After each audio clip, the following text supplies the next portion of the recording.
ASML is the embodiment of a pick and shovel salesman for the semiconductor market, and its huge moat makes it a favorite investment for many. They had a remarkable performance over the last decade, and with their focus on R&D, they could generate a significant technological lead in their segment. There is just no other company like ASML when it comes to state-of-the-art semiconductor production machines. Lately, there have been some worrying trends though. In the last year, they could see a significant reduction in orders while inventories did increase.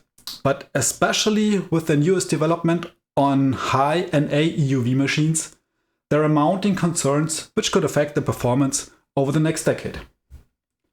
In this video, we will dig into the business model and the markets of ASML, analyze the strategic position by doing a Porter's 5 forces analysis, and we will have a look at the financial statements to see how they are doing.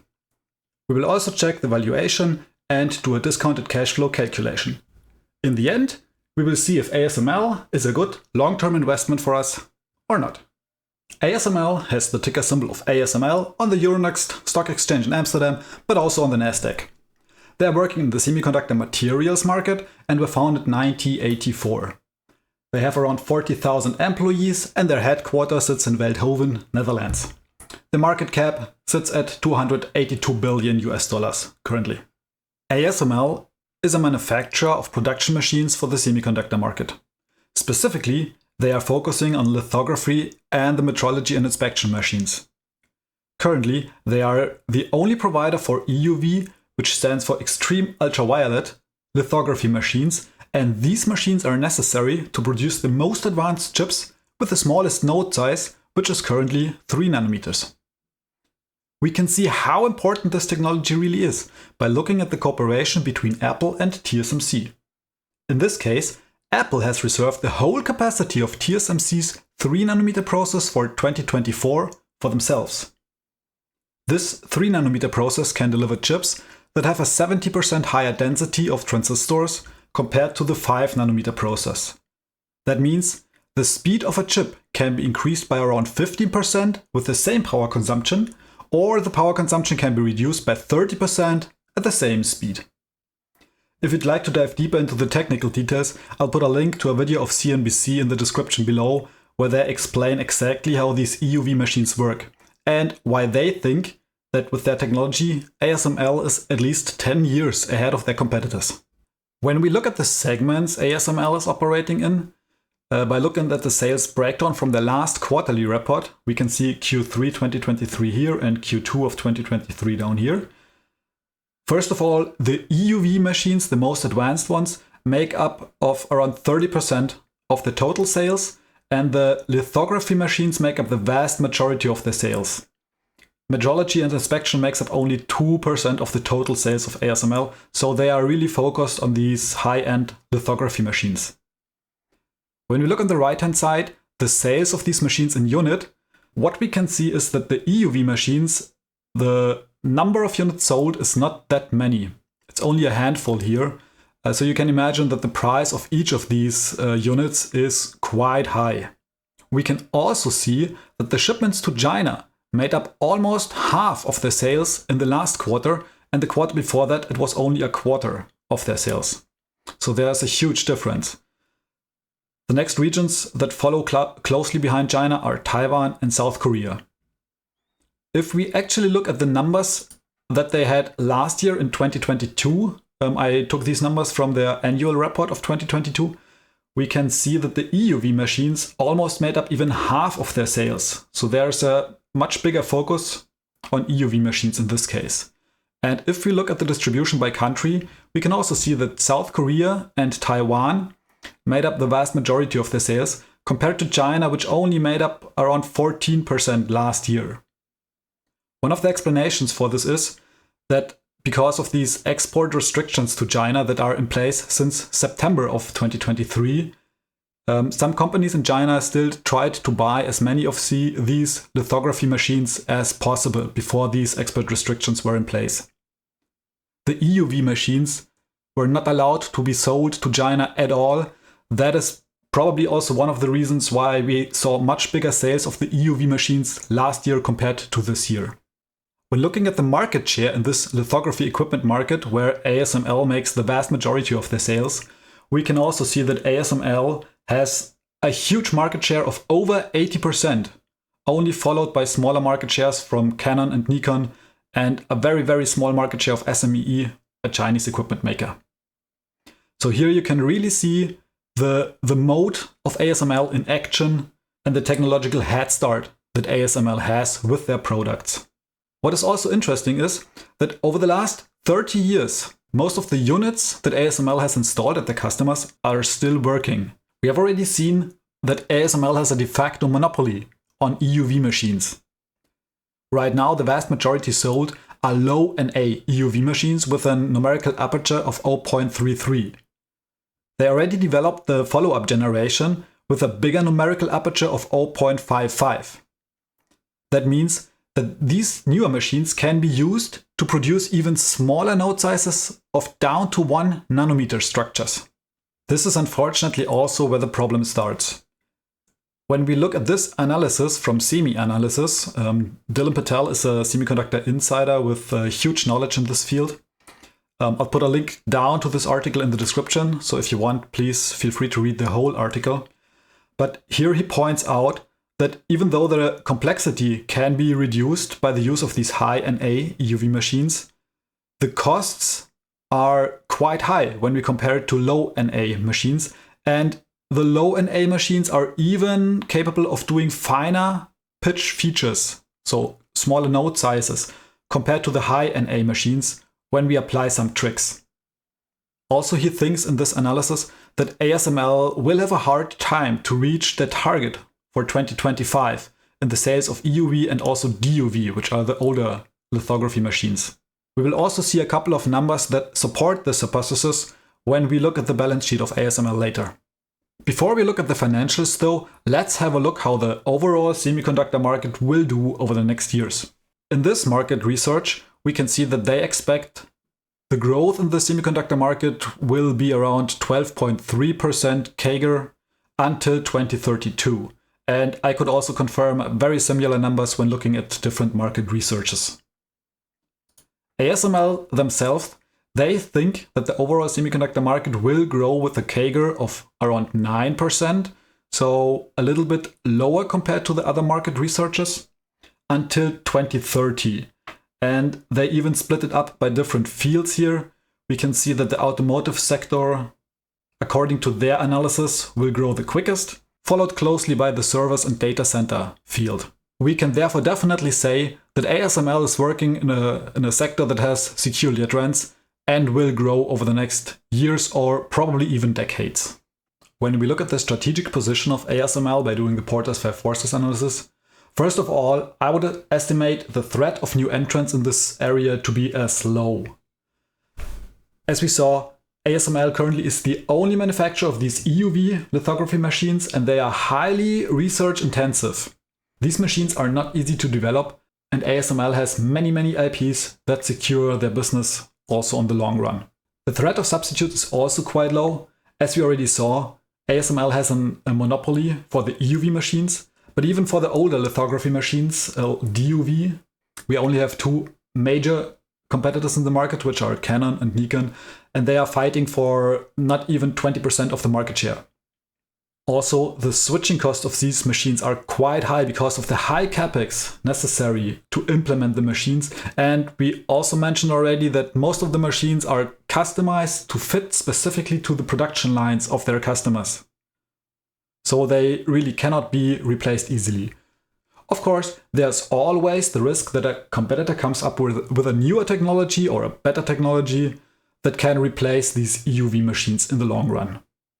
Because there are only a couple of companies working in this field, the competitive rivalry between them is quite high. This is a highly research-intensive field, so it takes a lot of money to stay ahead if you are ahead once.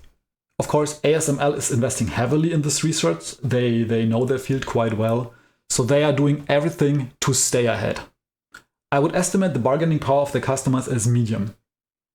For these customized and hugely expensive machines, there are only a handful of customers worldwide that are working on these highly sophisticated high-end chips We mostly have TSMC, Samsung and Intel in this area. But on the other hand, as these machines are highly customized and ASML is actually the only one that can provide these EUV machines, they definitely have some pricing power in this area. It is also a cyclical industry, so of course ASML and their customers are always dependent on the market cycles. The bargaining power of their suppliers I would estimate as medium to high even. We have very, very high-tech machines here that use high-tech components. They are not easily available, and ASML is dependent on a few key customers. They are trying to lower this risk by acquiring some of these key suppliers for them, but that is not possible for all of their components. So definitely their suppliers have some pricing power here. The components cannot be easily replaced. And usually for these very special, very designated components, there are also not a lot of suppliers on the market in the first place. Let us see how ASML stock actually did compared to the S&P 500 recently. Over the last year, we can see that ASML did outperform the S&P 500 and the total return. It's not many, it was up and down, but still in the end, it did outperform the S&P 500 by a little bit. Over the last 5 years, this trend is much clearer. We can see a definite outperformance of ASML here. And if you look at the last 10 years, this trend becomes even clearer. So over the long run and over the last decade, ASML definitely has been a very good investment. When we jump into the income statement and the financials, we can see that the sales numbers are going up on a year-to-year basis. 2024 is actually expected to be a bit lower compared to the last years, or at least on the same level. And if we look at the operating profit and the net income, we can also see the same. In the last years, the trend has been pointing upwards very nicely, but for next year, the numbers are basically expected to be on the same level as 2023. The same is true when we look at the margins, net margin and operating margin. We had a very good increase and the margins in general are quite high for ASML, which again points to the huge moat that they have. But for next year, for 2024, it is expected to stay on a similar level as what we have today. When we look at the balance sheet, and let's remove the sales numbers here, we can see that the EBITDA is also expected to increase on a year-to-year basis, except 2024. Again, this will be kind of a stable year without much growth. But what we can also see here is that there is no leverage on the balance sheet. When I used the numbers from ASML's reports and calculated the leverage, I came up with a current leverage of 0.5 times EBITDA. So we can see that ASML really has a very clean balance sheet. They don't have much debt here, even though they put a lot of money in R&D and staying ahead technologically. Also, they have been acquiring a couple of smaller companies in the last couple of years, but they managed to do all this while still keeping a very clear balance sheet, which is very impressive actually. When we look at the revenue development and the free cash flow development, we can also see over the last decade that it has been pointing up very nicely. The revenue increase was very stable, while the free cash flow increase was fluctuating a little bit. And we had an outlier here in 2021 and 2022. But still, the overall trend looks very nicely and is pointing definitely in an upward direction. Even though the trends and the performance of the last couple of years and even decades did look very, very good, when we jump into the last quarterly report, the Q3 report from 2023, we can find a couple of points that are quite worrying and that doesn't point such a rosy picture for the future, unfortunately. First of all, I want to have a look at the value of the booked systems. And when we look at the 9 months ended in the last quarter from this year compared to last year, we can see that the value of booked systems is less than half of what we had 1 year ago. And when we only look at the last quarter, we can even see that the number of the booked system is almost only a quarter of what was booked 1 year ago. So it really seems like the orders at ASML are going down, or at least the values of the orders, is going down. Exactly the contrary we can see when we look at the inventories. And here we can see the inventory development of the last 5 quarters. And quarter over quarter, we can see that the inventory was increasing and increasing and increasing. So now we are sitting around 20% higher than what we had 5 quarters ago. One caveat for this is that most of this inventory is linked to the raw materials or unfinished product that ASML has. So this amount is not finished machines that are standing around at ASML. It is mostly raw materials or components that are needed to build these systems. As they are a dividend payer, let's also have a brief look at the dividend summary here. Their dividend yield sits at a low 0.86% in the trailing 12 months, and the payout ratio also sits at a quite low 22% ratio. Their 5-year growth rate sits above 30%, which is an insane value, and I don't expect that they can keep up this high growth rate over the long run. When we look at the overall value that ASML returns to their investors, we can see that they not only pay dividend, but they also buy back a lot of shares. And here we can also see at the amount of dividends paid that they have a huge increase, especially over the last years. Not only that, but we can also see that they did buy back a lot of shares, especially in the last 2 years. So from an investor standpoint, this is very nice to see, and ASML is valuing the return of cash to their investors very highly. So when we sum this up by using my checklist, first of all, we can see that they beat my revenue growth target of 6% by quite some margin. They could achieve a growth of 21% over the last 5 years. For the net income growth, it looks very similar. Here they could achieve even a 26% CAGR over the last 5 years, which beat my target of 10% easily. The free cash flow growth was even higher. Here they had 40.9% growth over the last 5 years, and only in the last year it came down a little bit, where we had a reduction of almost 2%. We also saw the trend that over the next year, probably there will be not much growth, or maybe it comes even down a little bit, but from 2025 on, this should increase again. The free cash flow yield, on the other hand, is a little bit low compared to my target. Here we have a value of 1.7% compared to my target of 3%. So this is unfortunately a yellow checkbox for me. The balance sheet of ASML is very clean.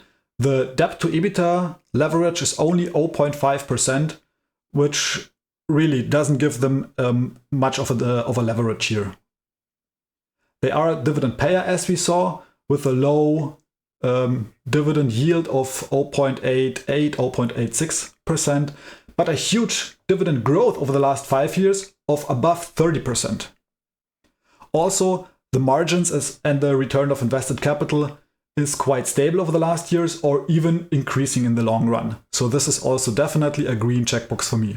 So the overall picture looks very nice, a lot of green checkboxes, only the free cash flow yield could be a bit higher, from my opinion. Before we come to our conclusion, let's also have a look at the valuation of ASML. Here we can see the PE ratio and the price to cash flow ratio, and there is definitely an upwards pointing trend here over the last 10 years. In the last 5 years, the picture looks a little bit different, as the valuation of ASML has been very, very high. It came down a little bit recently, especially the PE ratio, but it still sits at a very high 35, and the price to cash flow also sits at a very, very high ratio of 35. As a dividend company, I also like to have a look at the dividend yield and compare it to their past dividend yield. And when we look here at the last 10 years, we can also see that their dividend yield has been above 1% a couple of times, but it has also been below 1% a lot of times, even went down to 0.5% for a significant time frame in 2021-2022. So I would say that the dividend yield of ASML almost sits on the 10-year average ratio. Let's also have a look at my discounted cash flow calculation. In this case, I found it quite difficult to estimate the growth rates for the future free cash flow growth rates, but also net income growth rates. And I also found it very difficult to estimate the PE and the price to free cash flow multiples. So for the growth rates, I actually use the analyst expectation for the next years. And for the multiples, I use the numbers that ASML has right now because they are very close to the 5-year average. And when we plug in these numbers, we can see that without including my margin of safety, we come to a fair value of around $600, which sits quite a bit below the current stock price of around $750. When including a margin of safety of at least 10%, we come down even lower to 530-ish US dollars. And because I found it very hard to estimate these numbers, I would in this case even increase my margin of safety to at least 15 or maybe even 20%. And that would bring us down to a fair value of around $500. When we see where ASML sits right now, we are sitting even above 750 US dollars right now. The lower resistance here sits at $590-ish. So this would be the fair value without including my margin of safety. Before purchasing any stocks, I would like ASML to come down even lower to the 500-ish to 530 area, which would be around here, where we can also see there was a resistance in the past. But that means that at the current point of time, ASML seems to be quite overvalued. So to sum this up, we can see that on one hand, we have a couple of risks with ASML. For example, they are basically a one-trick pony. They are only working in the lithography field, and they have a huge focus on the EUV machines. The semiconductor market is a cyclical market, so it has its ups and downs, and ASML is definitely affected by this. Also, 3 customers make up of around 80% of the sales. So they are very concentrated, they have a huge focus on these customers, and if anything happens to these customers, ASML will definitely feel the impact of this. As the biggest customer, TSMC, is working in Taiwan, we also have the geopolitical risks, and what we also saw to the export restrictions to China, this could also happen to other customers, to other countries. So we should also take into account the geopolitical risks that affect ASML here. On the other hand, ASML has a huge moat. They have a de facto monopoly for the EUV machines. Nobody else can provide these. And they are riding the wave of a secular trend in the semiconductor market. And this market is not expected to go anywhere over the next decade. Their balance sheet is very clean. They don't have so much leverage. So this is very nice to see, especially if we think that the interest rates will stay higher in the next years. Also, the cash flow statement is quite good.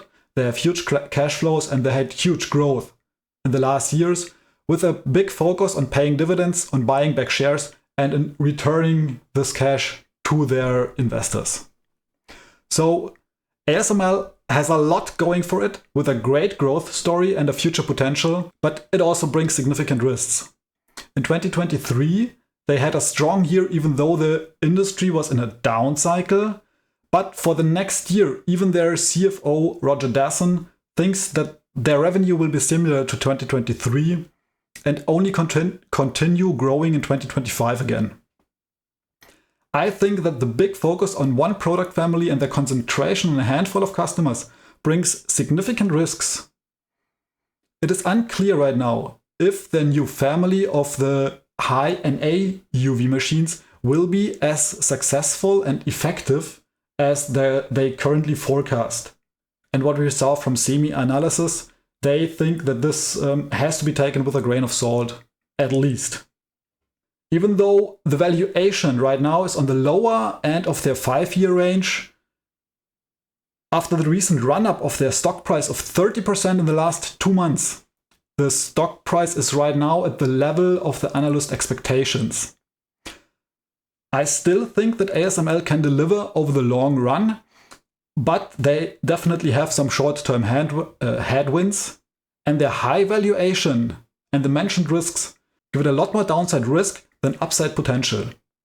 So before I would invest in ASML, I would definitely wait for a better valuation. Thank you very much for watching, guys. If you have any thoughts or comments, please let me know down in the comment section. What do you think about ASML?